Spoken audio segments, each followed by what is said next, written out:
Have you been dreaming of the day you get to make your own wedding invitations? Or maybe you're helping a close friend or family member plan their celebration. If that day's come and you're not sure where to start, this video is for you. Let me show you how to use the tools and templates on Canva so you'll have the confidence to create the perfect invite and save money in the process.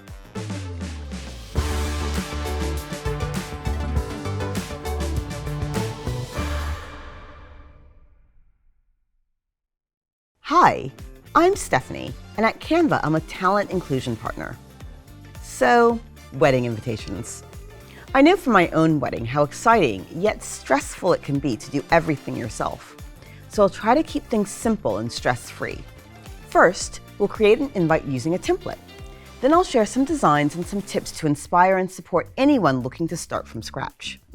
Stick around, and I'll even show you how you can expand the design onto a whole range of printed materials that will really create an overall theme for your event. Sound good?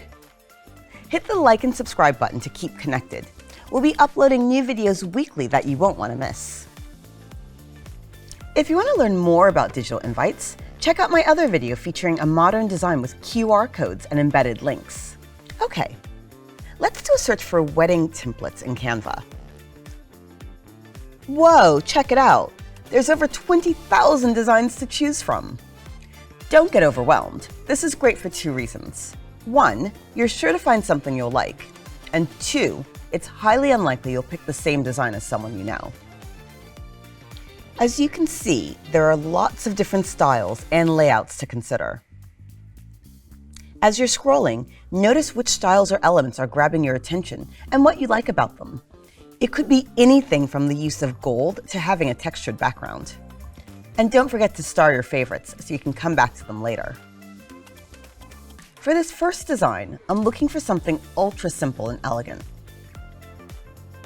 Ah, this one's perfect.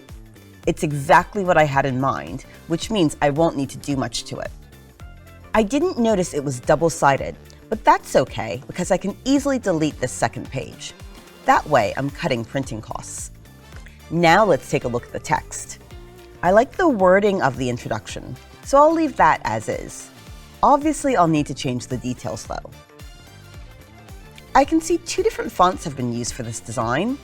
I can check what they are by selecting them and looking here.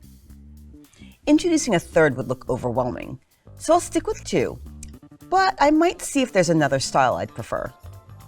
I'll see what comes up if I type fancy into the search bar. A lot of these are quite similar, which is why they all seem to work with this design. I could finish up here, but I'll personalize it a bit more. Perhaps I'll have a go at changing everything from gray to dark green, because those are the colors of the wedding theme. When it comes to changing the text, I can simply highlight everything and go up here to select the color I want. For the illustrations, it's the same process. Select them and then change the color.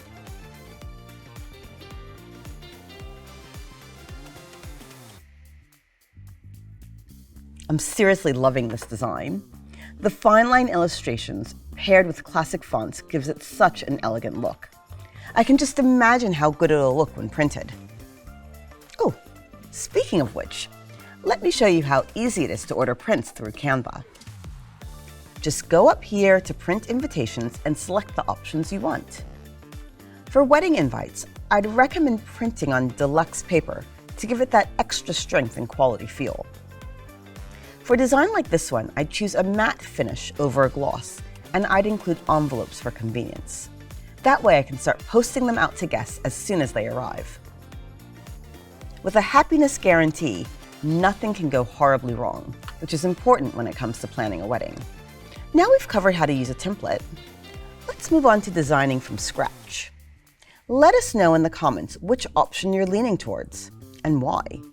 I'm guessing most of you will want to start with a template, but I could be wrong. Since the last design was so simplistic, this time I want to create something more traditional and lavish. Perhaps it could even be a folded card with a front to back design. Let's see if Canva has a blank template for folded cards. Perfect. This saves me having to set the dimensions myself. Select a background color. I plan on using gold embellishments, so I think the navy will work best. The pairing of these colors will help make it look expensive, which is the look I'm going for. Let's focus on the front cover of the card first, which is this panel on the right. To frame up the design, I'll start by adding a frame, a graphic one. This will help draw the viewer's eyes to the center where the information will go. I can type frames into here and see what comes up, but I've got something specific in mind. I'd like to incorporate leaves into the design. I was thinking they could look great as part of a frame. To get the look I want, I'll try searching watercolor leaf frame. I know that's very specific, but it'll help narrow my search. This rectangular frame could work. I'll just need to give it a slight tilt and add more leaves to get the effect I'm after. By clicking here, I can see which other designs would tie into what I've already got. I might as well add a bunch of different leaves to play around with. I'll make sure I've got a few different shapes and colors to keep it interesting. Now it's just a matter of repositioning them on the page. I can easily rotate and resize them by clicking and dragging one of the corners.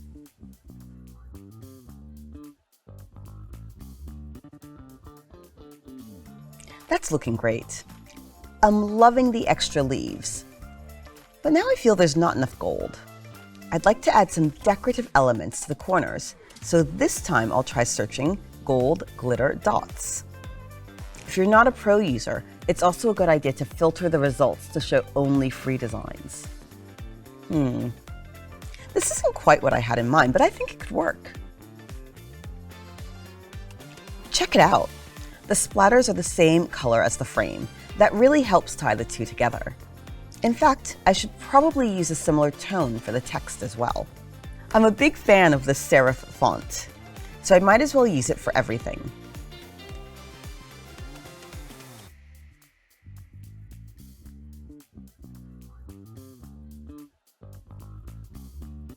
Instead of introducing a second font, I can change the size and add capitalization to create visual hierarchy. I'll change all the important information to capitals like this and enlarge the names so they stand out.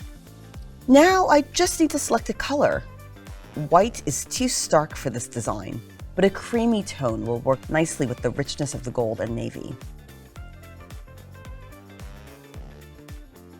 Before I move on to designing the inside of the card, let's take a look at what could go on the back. Since there's already a lot of fancy things happening on the front, I'll keep it simple by using the first letter of each name to create a monogram. If I need to, I can change the thickness of the line here.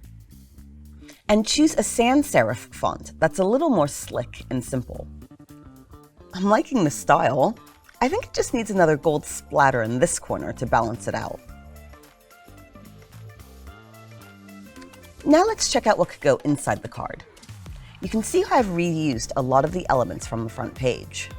I've also kept the same font and added some thin lines to separate the information into sections. It's a neat trick for making the text look more digestible. I think the panel on the left is looking a bit bare, so I'm going to shuffle some of these leaves around to make space for a photo.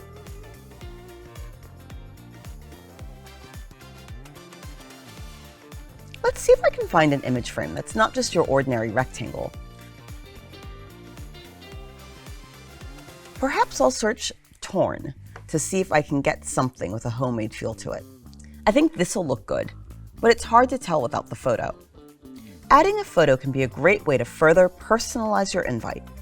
It doesn't have to be a professional shot, but it should be something that complements the theme of the wedding. I'd suggest a shot like this. It shows the couple's love for each other. Finally, I'll add in something about a gift registry, or maybe the couple wants donations for their favorite charity instead. This design looks complete and ready to print. Before we finish, let me show you how elements from this invite can be adapted to create other wedding materials. This will keep the theme consistent, and your guests will feel that everything is tying together. Like a knot? See what I did there? Here are two different place card designs, one folded and one flat. Both incorporate the monogram and the leaves used throughout the invite. And here's what a program could look like. These would look stunning displayed together upon a white linen tablecloth. This theme could even be carried through to create thank you cards after the wedding has taken place. Have you seen how the elements have once again been rearranged to achieve this double-sided design? If you're looking to go all out, you could even use the same theme to create memorabilia and gifts for your guests to take home. You could make stickers, cushion covers, mugs. The options are endless. Feeling inspired? I know I am. We've covered a lot of tips that'll help you build a theme in no time. Get started today, and it could be one of the first things you tick off your wedding to-do list.